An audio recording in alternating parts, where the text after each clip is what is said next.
আসসালামু আলাইকুম গাইস, কেমন আছেন?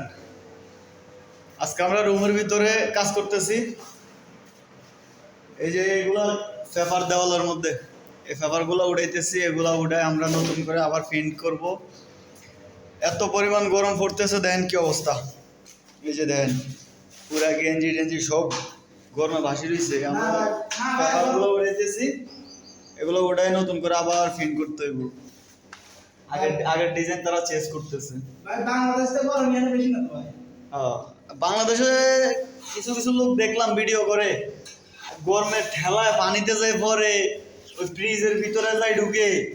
কিন্তু প্রবাসে যারা আছে, এখানের গরমের যে পরিস্থিতি, প্রবাসীরা সহজে কারো কাছে প্রকাশ করতে চায় না।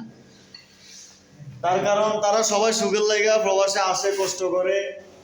এগুলা বললে দেশের মধ্যে মা বাবার মন দিল খারাপ থাকবে, ওইসব বিভিন্ন দিক চিন্তা করে মনে করেন যে দেশে এগুলো জানায় না, কয় না। কিন্তু দেন পরিস্থিতি আজকে কত 54 ডিগ্রি তাপমাত্রা পড়তেছে। রুমের ভিতরের অবস্থা আমার দেখেন কি অবস্থা।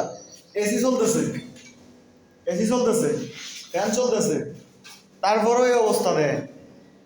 আর বাইরের অবস্থা কি? ঠিক আছে, সবাই ভালো থাকবেন, আমার জন্য দোয়া করবেন। আল্লাহ হাফেজ।